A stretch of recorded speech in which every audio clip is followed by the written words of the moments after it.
Okay, sorry for the interruption. Here is part 2 of my presentation today on September 1st. And here is our sample annotated claim of fact essay on climate change. So let's look at the introduction. First of all, if you read her introduction, and again, you can find a copy of this essay in the file folder for week 2, you'll see that what she has done is she introduces the topic, starts the causal change, and then states her causal thesis. Let's just read that. As technology and human inventions advance, the consequences become exponentially more severe. Right away from the first opening topic sentence, you know this is a cause and effect essay that is going to concentrate on the consequences of a certain event or events. Now she provides you background. Nowadays, more coal is being mined for energy, more buildings are being constructed due to an increasing population, and more people are relying on cars for transportation. So she's starting broad, getting narrower. Though these aspects of our society are highly beneficial, they come at the cost of climate change. Now she's introduced the topic of her essay. The mining of coal, constructing of buildings, and driving of cars releases a gas called carbon dioxide, which affects the Earth's climate through the greenhouse effect. That is strictly a cause and effect statement.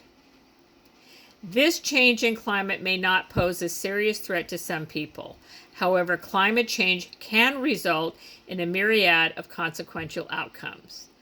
Again, when I mentioned before, and I did it in my chat question and answer session this morning to Corinne, you'll see from the very beginning the use of what we call causal language. Language that talks about effects, causes, consequences. And here's her thesis statement. The advancement in human civilization has caused climate change to occur and may further impact is effect, ocean temperatures, weather patterns, and human health. So as I commented in my annotation, she has introduced the topic and started the causal chain. Let's look at what her topic sentence is of the next paragraph. Modern human innovation creates the facade that the world is prospering, while in reality, the carbon dioxide gas emitted causes detrimental effects to the planet, such as climate change. Start of the causal chain. Again, it's not casual. A lot of you mistakenly read it as casual. No, it's causal, cause and effect. And that topic sentence introducing the goal of her essay, which is to provide data and fact to support her chain, is starting. And here's her first article. Every single one of your body paragraphs article needs to have evidence provided. And she introduces her articles well. According to the article written by Douglas, so in the article, she stated the full title of the article, properly punctuated, and the full name of the author. Every time you first introduce a source, you must introduce the full title and the author. After that, you can refer to him by the last name. So she goes through very, very good evidence. Now she analyzes the evidence. In my opinion, the most ubiquitous factor of climate change that humans induce are the forms of transportation that we use. Most of the vehicles that humans use is powered by fossil fuels such as gasoline. As these fossil fuels are burned for energy, they release carbon dioxide and other pollutants into the air, which pose a threat to our air and water quality. So now you have that balance between her evidence, but also her analysis of that evidence. She goes on, she talks about deforestation, she refers to her source. According to Lober's article, so as you can see, she's using proper in-text citation. She's already completely introduced this particular source. Her closing statement for that paragraph: human civilization serves as a catalyst towards climate change, which can have serious repercussions on our planet. Second part of our causal change, the serious repercussion. What those emissions will result in. Topic sentence for her first body paragraph in which she's talking about the negative effects. Carbon dioxide released in the atmosphere causes a greenhouse effect which provokes climate change. Her next article from NASA, good quote, properly introduced.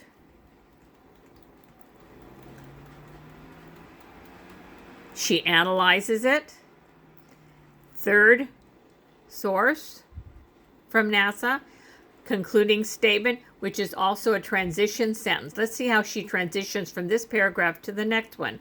A few effects resulting from the greenhouse effect caused by carbon dioxide emissions include the warming of Earth's climate, an increased precipitation and evaporation, rising sea levels, and the changing of how plants grow.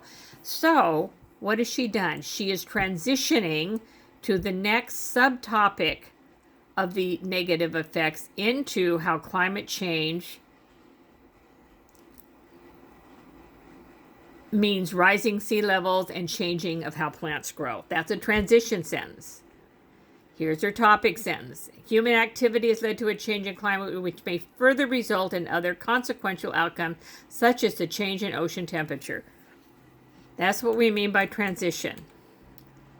One consequential outcome that may result from climate change is the rising of ocean waters, and that's what this is about. According to the article, Effects of Climate Change, written by Mary and Richard Snow, quote. So she introduces her sources very, very well and very, very thoroughly. Here's another paragraph which is centered on another effect. Another effect caused by human activity is a change in weather patterns. And then finally, human health will also be affected by the human-induced climate change. You'll notice that she does a very thorough job of introducing sources, and every single body paragraph has evidence. That's why it's called a claim of fact, because it relies on data. Now, here we're getting towards our conclusion. Here's a transition sentence to her concluding statement.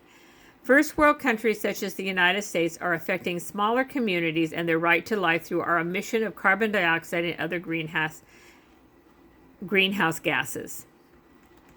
You know it's her conclusion because she starts, in conclusion. And in this conclusion, she hits all the hot spots of what she has proven. The length is just perfect.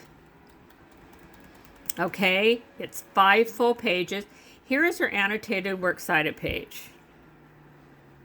Okay, double space hanging indents in alphabetical order with a single spaced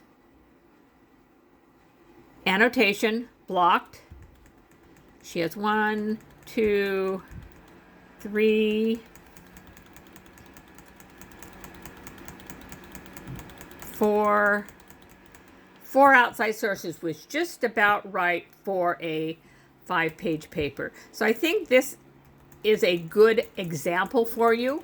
It's not too long, it's not rambling, it's very well researched. Okay.